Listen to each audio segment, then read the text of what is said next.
मुझे कई बार हंसी आती है लोगों की मूर्खतापूर्ण वृत्ति पर। लोग इतने मिथ्या स्वार्थी हो गए हैं कि वो जो भी संबंध बनाते हैं वह निहित लौकिक स्वार्थों के लिए बनाते हैं। स्वार्थ का सच्चा अर्थ भी यह मूढ़ जगत नहीं जानता है। स्व माने होता है स्वशुद्धात्मा, अर्थ माने होता है उसका प्रयोजन। स्वशुद्धात्मा का प्रयोजन तो एक ही है कि वह अपने प्रत्येक कार्य को अपने सुख की सिद्धि के लिए करे। जो भी हम कर रहे हैं वो हमारे हर कृत्य का एक ही प्रयोजन होना चाहिए कि हमारे सुख की सिद्धि, हमारे आनंद की सिद्धि, हमारी मुक्ति की सिद्धि कैसे हो। लेकिन आज इस प्राप्त पर्याय में ही तन्मय यह मूढ़ जगत यह नहीं समझता है कि इसको हम स्वार्थ सिद्धि कह रहे हैं। वह स्व को तो जाना ही नहीं है, न स्व अर्थ की सिद्धि है। वह तो मात्र लौकिक इस पर्यायजन प्रयोजन की सिद्धि के लिए संबंधों को बनाया जाता है, संबंधों को छोड़ा जाता है। यहाँ भाई, यहाँ पुत्र, यहाँ पत्नी, यहाँ बहन, यहाँ जितने भी संबंध मूर्खतापूर्ण अज्ञानियों के द्वारा बनाए जाते हैं वह लौकिक कोई ना कोई प्रयोजन के लिए।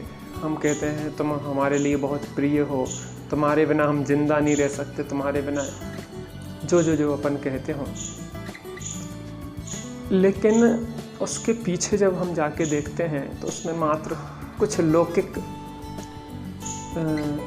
मिथ्या स्वार्थ ही लगे होते हैं। ना हमें किसी भाई से मतलब है, ना किसी बहन से मतलब है, ना माँ, ना पत्नी, ना कुछ।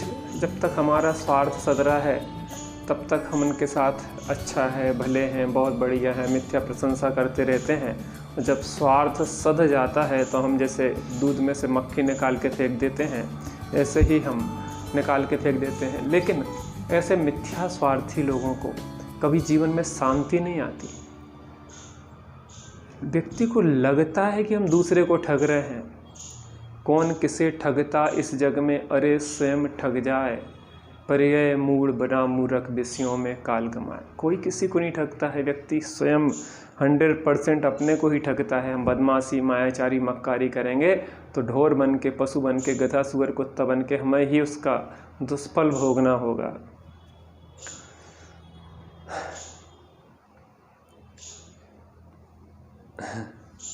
वो वास्तव में निंदा नहीं, वो तो दया के पात्र हैं।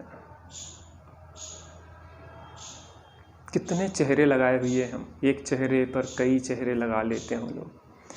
अपने नौकर के सामने रहते हैं तो एक अलग प्रकार का चेहरा ठसंका मालिकियत का लगाते हैं, और अपने मालिक के पास जाते हैं तो एक दीनता का चेहरा लगा लेते हैं। पत्नी के पास जाते हैं तो पति का चेहरा, माँ के पास जाते हैं तो पुत्र का चेहरा। चेहरे पर कई चेहरे बदलते रहते हैं। दिन भर में कितने हम नाटकी हो गए हैं। और चेहरा बदलना हमारे गिरगिट के रंग बदलने जैसा हो गया है कि गिरगिट क्षण क्षण में जैसे अपना रंग बदलता है, वैसे ही हम चेहरे इतनी जल्दी बदलते हैं कि हम खुद नहीं समझ पा रहे हैं कि हम क्या कर रहे हैं। लेकिन जो भी हम कर रहे हैं ना, इससे हम अपने लिए ही दुख के बीज बो रहे हैं और कुछ नहीं कर रहे हैं। पतन के बीज बो रहे हैं, कष्ट के बीज बो रहे हैं,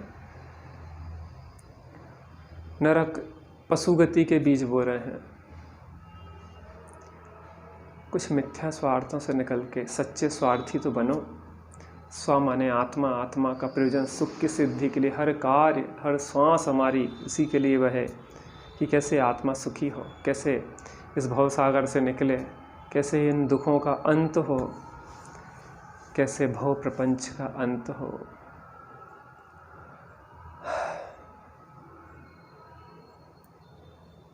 जब संसार की स्वार्थी वृत्ति को देखते हैं तो चर्चा करने का भाव आता है। ये किसी दूसरे के लिए नहीं है, हम स्वयं अपना मूल्यांकन करें।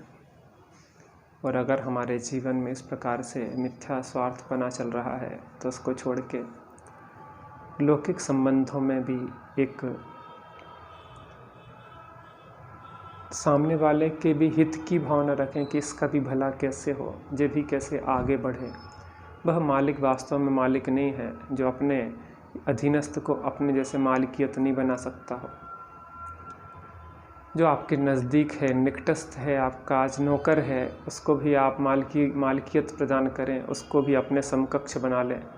वह मानव श्रेष्ठ है और वह अपने जीवन में स्वयं बहुत ऊंचाई को प्राप्त करता है। जो मात्र निहित तुच्छ स्वार्थों के लिए दूसरों का प्रयोग करते हैं, वह न दूसरों का हित कर पाते हैं, न अपना हित कर पाते हैं। हम सच्चे स्वार्थी बने, स्वशुद्धात्मा का प्रयोजन अर्थात सुख की सिद्धि कर सकें।